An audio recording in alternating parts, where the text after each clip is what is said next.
ప్రముఖ తమిళ సినీ దర్శకుడు, నటుడు భారతీ రాజా మృతి పట్ల మాజీ ఎమ్మెల్యే కాట్రగడ్డ ప్రసాద్ తీవ్ర సంతాపం వ్యక్తం చేశారు. భారతీయ సినీ రంగానికి ఆయన అందించిన సేవలు చిరస్మరణీయమని పేర్కొన్నారు. భారతీ రాజా చెన్నైలో వయో భారంతో పాటు అనారోగ్య సమస్యల కారణంగా కన్నుమూశారు. ఈ సందర్భంగా కాట్రగడ్డ ప్రసాద్ మాట్లాడుతూ, గ్రామీణ జీవితాన్ని వెండితెరపై సహజత్వంతో ఆవిష్కరించిన గొప్ప దర్శకుల్లో భారతీ రాజా ఒకరని అన్నారు. తన చిత్రాల ద్వారా భారతీయ సినీ రంగంలో ప్రత్యేక ముద్ర వేశారని కొనియాడారు. భారతీ రాజా మరణం సినీ పరిశ్రమకు తీరని లోటని పేర్కొంటూ ఆయన కుటుంబ సభ్యులకు ప్రగాఢ సానుభూతి తెలిపారు. భారతీ రాజా ఆత్మకు శాంతి చేకూరాలని ప్రార్థిస్తూ నివాళులు అర్పించారు. ఈరోజు భారతీయ చలనచిత్ర చరిత్రలో ఒక నల్లటి రోజు.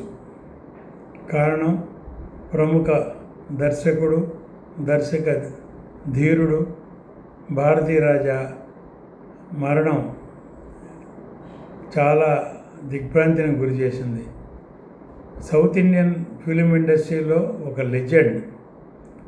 ఎంతోమంది హీరోల్ని, హీరోయిల్ని సినీ పరిశ్రమకి పరిచయం చేసి వారిని ఎంతో ఉన్నత స్థాయికి తీసుకొచ్చిన దర్శక దిగ్గజం.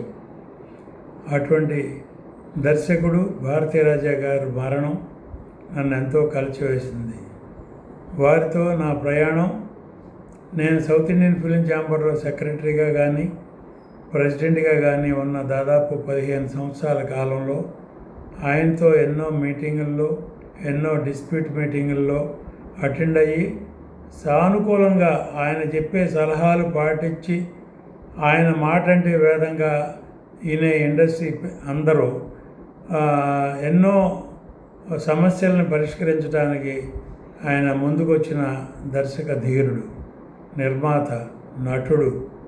ఈ మధ్యకాలంలో ఎన్నో క్యారెక్టర్ వేషాలు వేసి అవార్డులు తీసుకున్న నట చక్రవర్తి. ఆయన గురించి ఎన్నెన్నా చెప్పచ్చు. ఆయన ఎంతోమంది హీరోయిన్లని పరిచయం చేశాడు, హీరోల్ని పరిచయం చేశాడు. ప్రస్తుతం ఉన్న హీరోయిన్లలో ఆర్ అక్షరంతో ఉన్న ప్రతి హీరోయిను ఆయన పరిచయం చేసిన వాళ్ళే. సపోజ్ రాధిక, రాధ, రేవతి, అలా కొన్ని పేర్లు ఉన్నాయి. అందరూ అలాగే కొంతమంది హీరోలు కానీ ఎంతో ముందు చూపుతో వాళ్ళని ఎంకరేజ్ చేసి వాళ్ళకి సినిమా పేరు మార్చి ఎంకరేజ్ చేసిన దర్శక ధీరుడు. ఈ మధ్యకాలంలో అంటే దాదాపు 2 సంవత్సరాల కిందట వారి కుమారుడు మనోజ్ అకాల మరణం చెందటం కుటుంబంలో ఒక తీరని లోటు, ఆయనకి ఎంతో ఆవేదన గురి చేసిన విషయం.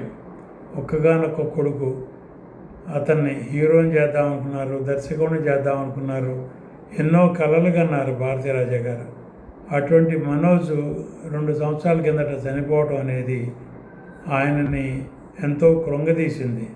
అప్పటి నుంచే ఈ 2 సంవత్సరాలు ఆయన ఎంతో మనోవేదనకి గురై గత 5-6 నెలలుగా ఆరోగ్యం సరిగా లేక ఇంటికే పరిమితమైన దర్శక ధీరుడు. 85 సంవత్సరాల అనుభవజ్ఞుడు. ఎంతో కార్యక్రమాలకి, ఎన్నో ఫంక్షన్స్కి, ఎన్నో 100 days ఫంక్షన్స్, ఎన్నో 100 days సినిమాలు దర్శకత్వం వహించిన దర్శక ధీరుడు.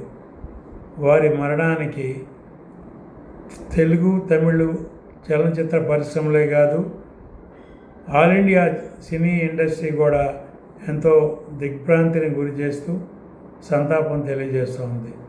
వారి ఆత్మకి శాంతి చేకూరాలని ఆ భగవంతుని కోరుకుంటూ, వారి కుటుంబ సభ్యులకి ధైర్యాన్ని ప్రసాదించాలని ఆ భగవంతుని మరొకసారి కోరుకుంటూ సెలవు.